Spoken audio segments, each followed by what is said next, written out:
जय हिंद दोस्तों स्वागत है आपका आपके अपने YouTube चैनल ज्ञानदेव होस्ट में। और इस वीडियो में मैं आपको बताने वाला हूं महाराष्ट्र लोक सेवा आयोग यानी कि MPSC state service exam online form 2022 के बारे में कि कैसे आपको 161 पोस्ट का फॉर्म फिलअप करना है। तो आप इस वीडियो को देखते रहिए। तो यहाँ पर दोस्तों अभी जो आप वीडियो में देख पा रहे हो ये हमारी ऑफिशियल वेबसाइट जॉब्स ज्ञान है। इसका लिंक आपको इस वीडियो के डिस्क्रिप्शन में मिल जाएगा। जैसे ही आप लिंक ओपन करेंगे तो आपके सामने इस रिक्रूटमेंट या फिर इस नोटिफिकेशन के एलिजिबिलिटी के बारे में पूरी जानकारी आ जाएगी। आप यहां पर पूरी की पूरी जानकारी चेक कर लीजिए और आपको जानने को मिलेगा कि आप लोग इस फॉर्म को 12 मई 2022 से लेकर के 1 जून 2022 तक भर पाएंगे। तो ये सब जानकारी चेक करने के बाद अगर आप नोटिफिकेशन डाउनलोड करना चाहते हैं तो ऑफिशियल नोटिफिकेशन के ऊपर क्लिक करेंगे। इसके बाद आपके सामने पूरी जानकारी आ जाएगी जहां पर आप इसके एलिजिबिलिटी यानी कि क्वालिफिकेशन के बारे में जान सकते हैं कि क्या क्वालिफिकेशन आपसे मांगी है। तो ये सब जानकारी चेक करने के बाद में अगर आप एलिजिबल है और इंटरेस्टेड है अप्लाई करने के लिए तो आपको यहां पर अप्लाइंग ऑनलाइन इसके ऊपर क्लिक करना है। इसके ऊपर क्लिक करने के बाद आपके सामने ये वेबसाइट आ जाएगी। मैं आपको बता दूं कि अगर आपने पहले कभी भी MPSC की वेबसाइट का इस्तेमाल करके कोई भी फॉर्म भरा है तो आपको डायरेक्टली यहां पर लॉगिन कर लेना है अपनी लॉगिन जानकारी के साथ में। बट अगर आप फ्रेशर है, पहली बार MPSC की किसी भी फॉर्म को भर रहे हैं तो आपको यहां पर क्या करना है वो आप जान लीजिए। अब यहां पर आकर के सबसे पहले आपको न्यू यूजर रजिस्ट्रेशन इसके ऊपर क्लिक करना है। अब इसके ऊपर क्लिक करने के बाद आपके सामने रजिस्ट्रेशन का पेज आ जाएगा और यहां पर कुछ इस प्रकार का पेज होगा। अब आपको यहां पर क्या करना है, अपनी ईमेल आईडी एंटर करनी है जो कि वैलिड ईमेल आईडी होनी चाहिए। इसके बाद दोस्तों यहां पर आपको गेट OTP के ऊपर क्लिक करना है। इसके ऊपर क्लिक करने के बाद जो आपकी ईमेल आईडी है इसके ऊपर OTP जाएगा और वो OTP आपको डाल करके वेरीफाई करना है। देन आपको सेम वे में मोबाइल नंबर को डालना है और गेट OTP के ऊपर क्लिक करके इसको वेरीफाई कर देना है। फिर यहां पर आपको एक पासवर्ड क्रिएट कर लेना है। जो भी पासवर्ड आपने क्रिएट किया है उसको दोबारा डाल करके यहां पर वेरीफाई कर देना है। फिर आती है डेट ऑफ बर्थ। तो आपकी जो भी डेट ऑफ बर्थ है 10th की मार्कशीट के अनुसार वो यहां पर आपको इस प्रकार से कैलेंडर के ऊपर क्लिक करके सिलेक्ट कर लेनी है। ये सिलेक्ट करने के बाद दोस्तों नीचे आपको आना है और आपसे पूछा है कि what was your childhood nickname, आपके बचपन का निकनेम क्या था। कुछ भी नाम आप यहां पर दे दीजिए जो भी आपको देना है। अब गाइज मैं आपको बताना चाहूंगा अनअकैडमी के बारे में। और जैसा कि आप सब जानते हैं कि अनअकैडमी इंडिया का लार्जेस्ट लर्निंग प्लेटफॉर्म है और अनअकैडमी आपके लिए all India prelim mock test लेकर के आया है जो कि आप ऑफलाइन और ऑनलाइन दोनों तरीके से दे सकते हैं। ये आपका मई 15 2022 को होने वाला है और पेपर की टाइमिंग आप यहां पर देख सकते हैं, सुबह 9:30 बजे, 11:30 बजे, 12:30 बजे और 2:30 बजे। ये आपका अब 11 सिटीज के अंदर अवेलेबल है, जिन सिटीज के नाम यहां पर आप देख सकते हैं। तो आप इसके अंदर इनरोल हो जाइए अगर आप अपनी प्रिपरेशन को बेहतर करना चाहते हैं किसी भी फील्ड में। आपको ज्वाइन लिंक वीडियो के डिस्क्रिप्शन में दिया है। ज्वाइन होते वक्त मेरे कोड AMJDD10 का इस्तेमाल करना बिल्कुल भी मत भूले। इसके अलावा अनअकैडमी अल्ट्रा कॉम्बैट आपका यहां पर होने वाला है। ये आपका मई 22 2022 सुबह 11 बजे रहेगा। इसमें भी आप इनरोल हो जाइए जहां पर आपको दोस्तों नॉलेज तो बढ़ाने का मौका मिलेगा ही, साथ ही आप यहां पर रिवार्ड्स भी जीत पाएंगे जो कि करोड़ों में काउंट होने वाले हैं। तो जल्दी से जाइए और इसको भी इनरोल कर लीजिए। पैथ फाइंडर करंट अफेयर्स मई 22 ये भी आपके यहाँ पर फ्री टेस्ट सीरीज है UPSC CSC के लिए। इसमें आपके 25 MCQ क्वेश्चन होते हैं, 30 मिनट्स आपको मिलते हैं और एवरी संडे शाम 5 बजे ये होती है। इसमें भी दोस्तों आपकी अगर रैंक 1 से 3 रहेगी आपको यहाँ पर Unacademy notes plus articulate magazine जीतने का मौका मिलेगा। तो बेसिकली आप यहाँ पर आपकी जो पढ़ाई है वो भी कर सकते हैं और यहाँ पर आप इनाम भी जीत सकते हैं। तो वीडियो के डिस्क्रिप्शन में आपको ज्वाइन लिंक दिया है, जाइए ज्वाइन कर लीजिए। कोई सवाल डाउट हो तो पूछ लीजिएगा। इसके बाद what is the name of your favourite childhood friend. यहाँ पर आप किसी भी आपके बचपन के दोस्त का नाम दे सकते हो, ओनली वन। आपका ब्लड ग्रुप क्या है वो आप यहाँ पर दे दीजिए। इसके बाद आपसे पूछा है कि which year did you complete your HSC, यानी कि आपने आपकी 12वीं कौन से ईयर के अंदर पास कर ली थी वो आपको लिखना है। What is the surname of your favourite high school teacher, यानी कि जो आपके हाई स्कूल के फेवरेट टीचर थे उनका सरनेम, यानी कि फर्स्ट नेम नहीं सरनेम आपको एंटर करना है। What is your favourite sports person, तो आपको यहाँ पर उनका नाम एंटर कर देना है। इसके बाद दोस्तों आपने जो भी जानकारी यहाँ पर भरी है इनको अच्छे से चेक कर लीजिए और रजिस्टर के ऊपर क्लिक कर दीजिए। रजिस्टर के ऊपर क्लिक करने के बाद आपका अकाउंट क्रिएट हो जाएगा। इसके बाद आपको यहाँ पर लॉगिन के ऊपर क्लिक करना है। अभी यहाँ पर मैं बात करने वाला हूँ उन कैंडिडेट के बारे में जिनका अकाउंट ऑलरेडी इस वेबसाइट के ऊपर बना हुआ है और वो यहाँ पर न्यू रजिस्ट्रेशन नहीं कर पा रहे, तो उनको कैसे उस जानकारी को रिकवर करना है। आपको यहाँ पर बेसिकली क्या करना है, अगर आपने फर्स्ट टाइम हो और रजिस्ट्रेशन कर लिया है तो आपको सिंपली यहाँ पर अपनी ईमेल आईडी या फिर मोबाइल नंबर डाल करके, जो पासवर्ड आपने क्रिएट किया वो डाल करके ये कैप्चा कोड फिल करके लॉगिन कर लेना है। बट अगर आपका अकाउंट इसके ऊपर पहले से है तो आपको यहाँ पर फॉरगॉट लॉगिन के ऊपर क्लिक करना है। इसके बाद यहाँ पर आपको यूजर नेम एंटर करना है, डेट ऑफ बर्थ यहाँ पर डालनी है जो कि आपने उस समय भरी थी, फॉर्म भरते समय मदर्स नेम देना है और सबमिट के ऊपर क्लिक करना है। इसके बाद दोस्तों आपको आपकी जानकारी भेज दी जाएगी और अगर आपको यूजर नेम मालूम नहीं है तो आप यहाँ पर ईमेल आईडी के सेक्शन को सिलेक्ट करके email ID, date of birth, mother's name ये जानकारी फिल करके सबमिट के ऊपर क्लिक कीजिए।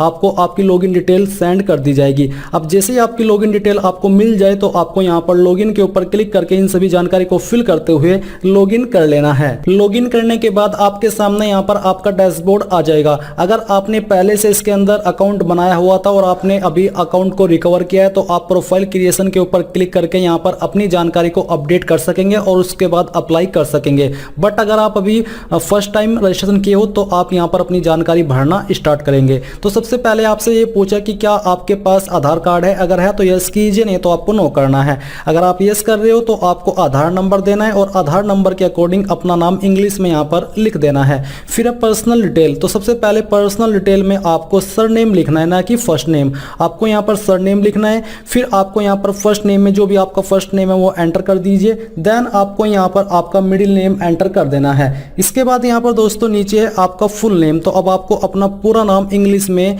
यहाँ पर लिख देना है। इसके बाद दोस्तों यहाँ पर क्या करना है, आपको आपका फुल नेम जो देवनागरी लैंग्वेज है उसके अंदर पूछा है, तो चलिए मैं आपको दिखाता हूँ। फुल नेम देवनागरी, तो देवनागरी का मतलब है हिंदी लैंग्वेज, तो आपको हिंदी में यहाँ पर अपना नाम लिखना है। आप कहीं और पर लिख लीजिएगा और उसको यहाँ पर पेस्ट कर दीजिएगा। फिर है मदर नेम, अब आपको यहाँ पर अपनी माता जी का नेम एंटर करना है और डेट ऑफ बर्थ आपकी यहाँ पर दी गई है। जेंडर आपको अपना सिलेक्ट कर लेना है। फिर मोबाइल नंबर, ईमेल आईडी आपको वेरीफाई करनी है। मैरिटल स्टेटस यहाँ पर आपको आपका दिया गया है।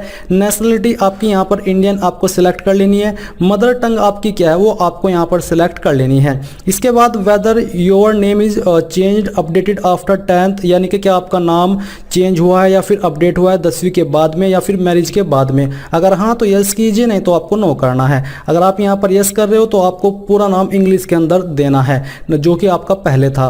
इसके बाद यहाँ पर मैं इसको नो ही करता हूँ क्योंकि मेरा नाम चेंज नहीं हुआ है। आपसे पूछा कि can you read write and speak Marathi, क्या आपको मराठी लैंग्वेज लिखनी, पढ़नी, बोलनी आती है। अगर आप इसमें अन्य स्टेट से अप्लाई कर रहे हो तो अन्य स्टेट के लिए यही एलिजिबिलिटी है कि उनको मराठी लैंग्वेज लिखनी, पढ़नी, बोलनी आनी चाहिए, अन्यथा अन्य स्टेट के कैंडिडेट इसमें अप्लाई नहीं कर पाएंगे। तो मैंने यहाँ पर यस कर दिया है रीड के अंदर। फिर राइट के अंदर भी यस किया है और बोलने वाले में भी मैंने यस कर दिया है। फिर आता है आपका फिजिकल मेजरमेंट, आपकी हाइट सेंटीमीटर के अंदर कितनी है वो आपको लिखनी है। वेट आपका केजी के अंदर कितना है वो आपको यहाँ पर लिख देना है। चेस्ट आपकी बिना फुलाई कितनी है वो आपको लिखनी है और फुला करके कितनी हो जाती है वो आपको लिख देनी है।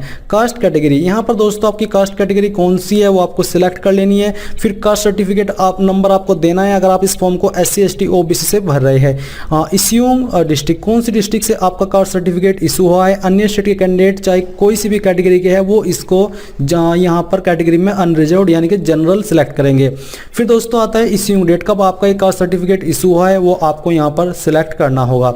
ये सिलेक्ट करने के बाद यहाँ पर नीचे do you belong to non creamy layer, क्या आप OBC में नॉन क्रीमी लेयर से कैटेगरी से बिलोंग करते हो। अगर हाँ तो यस कीजिए, नहीं तो आपको नो करना है। अब कौन यस नॉन क्रीमी लेयर के अंदर आते हैं OBC में और कौन नहीं आते ये आपको आपके कास्ट सर्टिफिकेट के ऊपर देखने को मिल जाएगा। Non creamy layer certificate no, तो यहाँ पर आपको इसको ऐसे ही फॉल्स रहने देना है। फिर date of issue of latest NCL certificate, जो आपका लेटेस्ट NCL सर्टिफिकेट है उसकी डेट ऑफ इशू क्या है वो यहाँ पर आपको सिलेक्ट कर लेनी है। फिर दोस्तों आपसे पूछा कि do you have cast validity certificate, यानी कि जो कास्ट वैलिडिटी सर्टिफिकेट है कि आपके पास वो है। अगर है तो यस कीजिए, नहीं तो आपको नो कर देना है। इसके बाद पर्सन विद बेंचमार्क, क्या आप विकलांग है। अगर है तो यस कीजिए, नहीं तो आपको नो करना है। इसके बाद आपसे पूछा कि क्या आप मेरिटोरियस स्पोर्ट्स पर्सन यानी कि एक मेधावी खिलाड़ी हो। अगर हो तो यस कीजिए, नहीं तो आपको नो करना है। एक्स सर्विसमैन हो तो यहाँ पर यस कर दीजिए, नहीं तो नो ही रहने दीजिए। Government of Maharashtra employee detail, are you an employee of government of Maharashtra. अगर आप हो तो यस कर दीजिए, नहीं तो आपको नो करना है। क्या आप BMC के एम्प्लॉय है। अगर है तो यस कीजिए, नहीं तो यहाँ पर भी आपको नो करना है।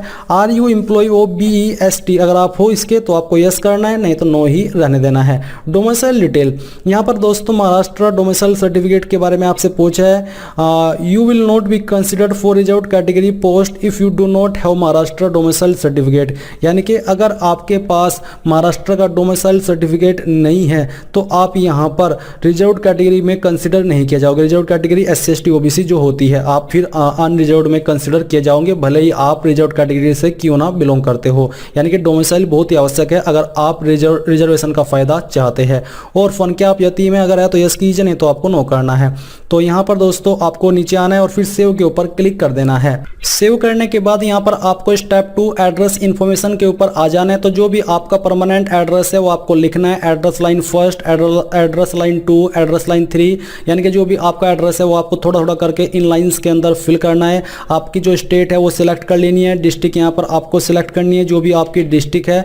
तो मैं यहाँ पर एग्जाम्पल के रूप में ये सिलेक्ट कर लेता हूँ। इसके बाद दोस्तों आपको तालुका सिलेक्ट करनी है, जो भी आपकी तालुका है। फिर यहाँ पर आपका उस तालुका के अंदर यानी कि तहसील के अंदर कौन सा गाँव है वो आपको सिलेक्ट कर लेना है। पिन कोड यहाँ पर आपको अपना डाल देना है। मैंने एक एक्सपेक्टेड पिन कोड ऐसे ही डाला है। इसके बाद नीचे कोरस्पोंडेंस एड्रेस, अगर आपका परमानेंट और कोरस्पोंडेंस यानी कि प्रेजेंट एड्रेस सेम है तो यहाँ पर टिक कर दीजिए। इसको टिक करने के बाद आपको ये जानकारी वेरीफाई करके नीचे सेव के ऊपर क्लिक करना है। ये जानकारी आपकी सेव हो जाएगी। अब आपको यहाँ पर स्टेप 3 अदर इन्फॉर्मेशन के ऊपर आ जाना है। आपसे कुछ सवाल पूछे जैसे कि whether any prosecution is pending in any court of law against you, क्या आपके ऊपर कोई केस चल रहा है?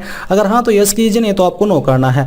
वेदर डिसिप्लिनरी और any other similar action is initial council, यानी कि आपके ऊपर कोई केस इस तरह से लिया गया है, अगर हाँ आपको यस करना है, नहीं तो आपको नो कर देना है। इसके बाद whether any disciplinary action has been initiated by government semi government, क्या आपके ऊपर कोई ऐसा डिसिप्लिनरी एक्शन लिया गया है? अगर हाँ तो यस कीजिए, नहीं तो नो कर देना है। इसके बाद was any court case filed against you, क्या आप किसी कोर्ट ने आपके ऊपर केस दर्ज किया है? अगर हाँ तो यस कीजिए, नहीं तो नो करना है। इसी प्रकार से क्या आप किसी बोर्ड के द्वारा निकाले गए हो जैसे कि MPSC, अदर PSC, UPSC, इनमें से किसी भी बोर्ड से? अगर हाँ तो यस कीजिए, नहीं तो नो करना है। देन आपको सेव के ऊपर क्लिक करना है और जानकारी आपकी सेव हो जाएगी। फिर आए स्टेप 4 क्वालिफिकेशन इन्फॉर्मेशन। अब यहाँ पर आपने जानकारी देनी है। मैंने जानकारी ऑलरेडी भरी हुई है क्योंकि मेरा अकाउंट इसके ऊपर पहले से बना हुआ था। तो अगर आप फर्स्ट टाइम है तो आपको क्या करना है, सबसे पहले यहाँ पर आना है क्वालिफिकेशन टाइप में।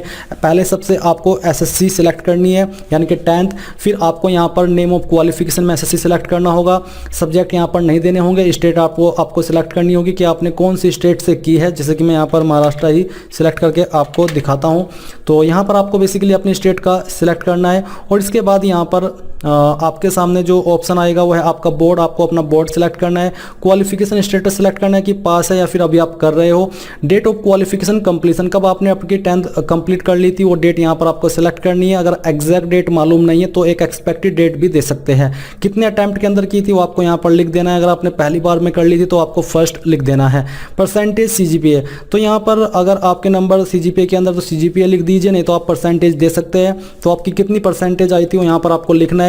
नंबर ऑफ एकेडमिक मंथ, तो यहाँ पर आपको पूछा कि एकेडमिक यानी कि क्वालिफिकेशन के मंथ कितने थे, तो आप ये 12 मंथ में ही काउंट किए जाते हैं। आप यहाँ पर 12 लिख दीजिएगा। इसके बाद है क्लास ग्रेड, तो यहाँ पर दोस्तों आपकी क्या क्लास थी, मैं यहाँ पर फर्स्ट क्लास विद डिस्ट्रिक्शन ये सिलेक्ट कर लेता हूँ। मोड आपका क्या था, डिस्टेंस कोरस्पोंडेंस ट्रेडिशनल, रेगुलर का मतलब रेगुलर होता ही है। कंपलसरी सब्जेक्ट अगर आप यहाँ पर देना चाहते तो दे सकते हैं, नहीं तो आप इनको खाली छोड़ सकते हैं। ऑप्शनल सब्जेक्ट जो थे आपके वो यहाँ पर आपको लिख देने हैं। देन आपको ऐड के ऊपर क्लिक करना है और ये जानकारी आपकी यहाँ पर इस तरह से ऐड हो जाएगी। फिर आपको सेम वे में 12th की जानकारी देनी है। आपको यहाँ पर इसी प्रकार से अपनी क्वालिफिकेशन में SSC की जगह SSC सिलेक्ट करना है और बाकी की जानकारी सेम वे में भरनी है जैसे कि आपने अभी 10th की जानकारी भरी है। इसके बाद आप यहाँ पर ग्रेजुएट की जानकारी भरेंगे तो आपको कैसे भरनी है वो आप देख लीजिए। आप यहाँ पर क्वालिफिकेशन टाइप में ग्रेजुएट सिलेक्ट कर लेंगे। इसको सिलेक्ट करने के बाद में नेम ऑफ क्वालिफिकेशन में आपकी जो भी क्वालिफिकेशन है वही आपको यहाँ पर सिलेक्ट कर लेनी है। इसको सिलेक्ट करने के बाद में आप यहाँ पर सब्जेक्ट स्ट्रीम अपना सिलेक्ट करेंगे जो भी आपकी क्वालिफिकेशन है। फिर यहाँ से दोस्तों आपकी जो स्टेट है जहाँ से आपने क्वालिफिकेशन की है वो स्टेट आपको यहाँ पर सिलेक्ट करनी है। इसको सिलेक्ट करने के बाद में यहाँ पर आएगा स्टेट, आपको यहाँ पर ये बताना कि आपने किस यूनिवर्सिटी से यह क्वालिफिकेशन आपकी की है। फिर आपको क्वालिफिकेशन स्टेटस में पास सिलेक्ट कर लेना है और आपको बताना कि कब आपने क्वालिफिकेशन कंप्लीट कर ली थी, यानी कि क्वालिफिकेशन कंप्लीट होने की डेट आपको यहाँ पर सिलेक्ट करनी है। इसके बाद आता है अटैम्प्ट, तो आपने कितने अटैम्प्ट के अंदर की थी। अगर आपने पहले अटैम्प्ट के अंदर कर ली थी तो आपको यहाँ पर 1 लिख देना है। फिर आपकी परसेंटेज परसेंटेज कितनी है वो परसेंटेज आपको यहाँ पर मेंशन करनी है। नंबर ऑफ एकेडमिक मंथ कितने साल की थी, 36 या फिर 42 यानी कि 3 साल या फिर 4 साल, तो जो भी थी वो आप यहाँ पर लिख देंगे। क्लास या फिर ग्रेड आपकी क्या थी वो आपको सिलेक्ट करना है। मोड आपका क्या था, तो यहाँ पर मेरा रेगुलर था, मैं रेगुलर सिलेक्ट कर लेता हूँ। कंपलसरी सब्जेक्ट अगर आपके कोई थे तो आप यहाँ पर लिख दीजिए। इसके बाद कोई ऑप्शनल सब्जेक्ट था वो आप यहाँ पर लिखेंगे। नेम ऑफ रजिस्टरिंग अथॉरिटी, किस अथॉरिटी के द्वारा रजिस्टर्ड है वो आप यहाँ पर दे दीजिए। अगर किसी अथॉरिटी के द्वारा रजिस्टर्ड नहीं है तो आप इसको खाली छोड़ सकते हैं। कंपलसरी ऑप्शन वही है जिनके सामने स्टार का चिन्ह बना हुआ है। इसके बाद आप ऐड के ऊपर क्लिक करेंगे तो ये क्वालिफिकेशन ऐड होकर के यहाँ पर आ जाएगी। मेरी ये जानकारी पहले से ऐड है। इसके बाद दोस्तों यहाँ पर आपको क्या करना है, इन सभी जानकारी को चेक करके नीचे सेव के ऊपर क्लिक करना है और फिर आप यहाँ पर स्टेप 5 के सेक्शन पर आ जाओगे। तो इसमें अगर आपके पास कोई एक्सपीरियंस है तो यस कीजिए, नहीं तो नो करके सेव के ऊपर क्लिक कर दीजिए। अब आता है आपका अपलोड फोटो सिग्नेचर, तो यहाँ पर आपको इसके ऊपर क्लिक करना है और इसके ऊपर क्लिक करने के बाद यहाँ पर आपको ऑप्शन दिए जा रहे हैं। तो जो आपका फोटो है वो किस तरह का होना चाहिए उसके बारे में आपको जानकारी दी गई है।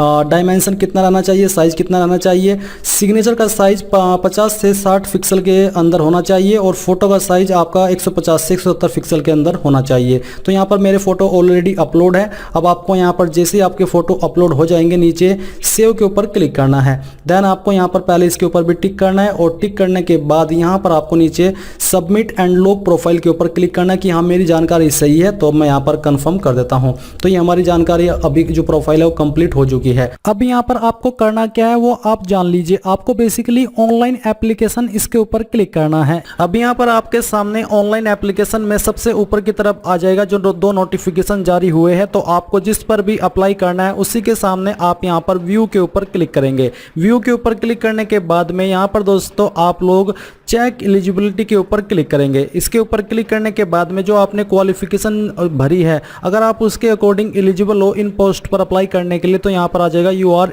एलिजिबल। बट मैं एलिजिबल नहीं हूँ इसलिए यहाँ पर मेरे सामने आ रहा है you are not eligible for this post. But आपकी क्वालिफिकेशन के अकॉर्डिंग आप यहाँ पर आ जाएगा। यहाँ पर आपको रीजन बताया भी कि क्वालिफिकेशन कंडीशन फेल्ड यानी कि ये वाली मैच नहीं हो रही है। तो जिनके सामने यहाँ पर आएगा you are eligible for the post, यहीं पर आपको पोस्ट प्रेफरेंस का इस वाले सेक्शन में देखने को मिलेगा कि आप कौन सी पोस्ट को कितनी प्रेफरेंस देना चाहते हो। उसके बाद दोस्तों आप यहाँ पर जैसे ही आगे क्लिक करेंगे तो आपका फॉर्म सबमिट हो जाएगा और फिर आप अपनी एप्लीकेशन फीस जो फीस का अमाउंट यहाँ पर दिया है उसको जमा कर पाएंगे। कोई आगे का प्रोसेस हार्ड नहीं है। मैं माफ़ी चाहता हूँ क्योंकि मैं क्वालिफिकेशन के अकॉर्डिंग एलिजिबल नहीं हूँ। अगर होता तो मैं आपको आगे का प्रोसेस दिखाता कि कैसे आपको करना है, बट आपको आगे कोई भी प्रॉब्लम इसमें नहीं आएगी। तो इस प्रकार से आप लोग MPSC state service exam online form 2022 को भर पाएंगे। आई होप ये प्रोसेस आपको पसंद आया होगा। अगर आया है तो आप वीडियो को लाइक शेयर और आपके अपने यूट्यूब चैनल ज्ञानदेव होस्ट को सब्सक्राइब करके बेल आइकन को ऑन कर लें। Thanks for watching. जय हिंद।